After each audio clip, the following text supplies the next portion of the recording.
እዙይ ድምጽ ራዲዮ ኤረና እዩ። ዕለታዊ ዜና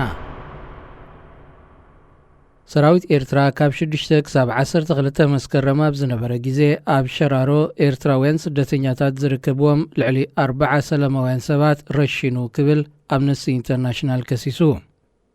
እቲ ኣህጉራዊ ትካል ብ24 ጥቅምቲ ኣብ ዘርግሖ መግለጺ ብዛዕባ ተፈጻሜ ዝርዝራዊ ሓበሬታ ያቕረበን። ብሰራዊት ኤርትራ ዝድገፍ ሰራዊት ኢትዮጵያ ንሓያሎ ከተማታት ትግራይ ኣብ ዝቆጻጸረሉ ዘሎ ግዜ ካብ ሕዳር 2020 ክሳብ ሰነ 2021 ዝተፈጸመ ግፍዕታት ዓመፅ ደቂ ኣንስትዮን ምርሻን ሰላማውያን ሰባትን ከይድገም ሰጊኡ ምህላው እቲ ትካል ኣመልኪቱ። መንግስቲ ኢትዮጵያ ነተን ከተማታት ኣብ ዝቆጻጸረሉ እዋን ሞት ሰላማውያን ሰባት ንምውጋድ ዝከኣሎ ይጽዕር ከም ዘሎ ገሊጹ።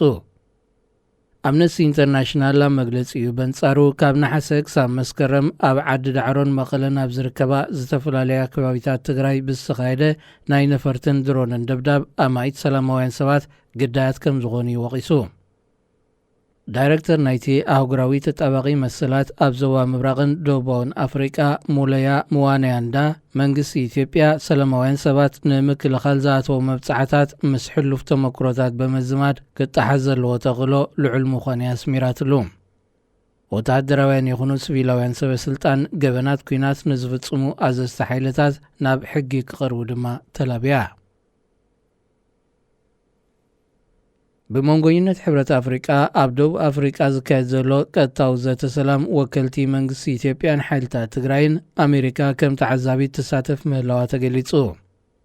ኣብቲ ብ25 ጥቅምቲ ዝጀመረ ዘተ ሕቡራት ሃገራትን ኤጋድን ብደረጃ ውድብ ከም ተዓዘብቲ ክሳተፉ እንከለዉ ብደረጃ ሃገር ግና ኣሜሪካ ጥራያ ትሳተፍ ዘላ። ኣብ ወንበር ኮሚሽን ሕብረት ኣፍሪቃ ሙሳ ፋኪ ፕረዚደንታት ደቡብ ኣፍሪቃን ኬንያን እቲ ዝካየድ ዘሎ ቀጥታዊ ዘተ ፖለቲካዊ ፍታሕ ከምጽእ ናብ ዝኽእል መድረኽ ከሰጋግር ዘለዎም እምነት በብወገኖም ገሊጾም። እንተኾነ ኣብ ክልል ትግራይ ዝካየድ ዘሎ ኩናት ይቕጽልን ብኤርትራ ዝድገፍ ሰራዊት መንግስቲ ኢትዮጵያ ድማ ንሓያሎ ከተማታት ይቆጻጸርን ኣብ ዘሎ እዋን እዚ ክሳብ ሰንበት 30 ጥቅምቲ ዝካየድ ዘሎ ዘተ ሰላም ፍረ ክህብ እዩ ዝብል መደምደምታ ንምብጻሕ ከቢድ ምዃኑ ዝተፈላለዩ ተንተንቲ ይረድኡ። መንግስቲ ኢትዮጵያ ንሓያሎ ከተማታት ትግራይ ከም ዝተቆጻጸረን ምስ ነበርተን ብምዝታይ ሓድሽ ምምሕዳራት ንምቋም ይዝቲ ከም ዘሎን ይፍሊጡ። እቲ መንግስቲ ዝተቆጻጸረን ከተማታት ትግራይ ብወግዒ እኳ እንተዘይሓበረ ሽረ፣ ኣኽሱም፣ ዓድዋ፣ ዓዲግራትና ኣላማጣን ካብተን ቀንዲ ምዃነን ይንገር። መቐለ እውን ኣብ ሙሉእ ከበባ ኣትያ ከም ዘላ ኣብ ማሕበራዊ ሚድያታት ዝቃላሕ ዘሎ ሓበሬታ ይንፍት። ስምዕ ምቁራጽ ሰጻቦታት ብዘይገደብ ምብጻሕ ሰብኣዊ ረድኤት ናብ ህዝብን መስሓብ ሰራዊት ኤርትራ ካብ ትግራይን ካብ ቀዳሞት ጠለባት ሓይልታት ትግራዮም።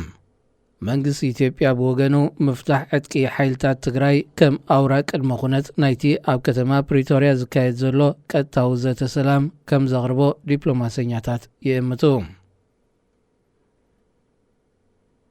ብመንጎኝነት ቱርኪ ኣብ መንጎ ሩስያን ዩክሬንን ብዝተበጽሐ ቅልውላዊ ምግቢ ናይ ምፍታሕ ስምምዕ መሰረት ካብ ባሕቲ ናሓሰ ክሳብ 18 ጥቅምቲ ዝነበረ ግዜ ኣካል ዝጸዓና 354 መራኽብ ክፋነዋ ከም ዝኽኣላ ተገሊጹ።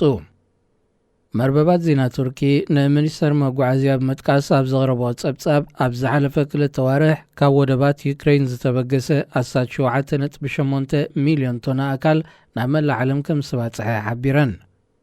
135 ካብተን መራኽብ ናይ ቱርኪ ክኾና እንከለዋ 119 ዝጸዓነኦ ኣካል ናብታ ሃገር ዝቐንዐ ምንባሩ እቲ ሚኒስተር ኣስሚሩሉ።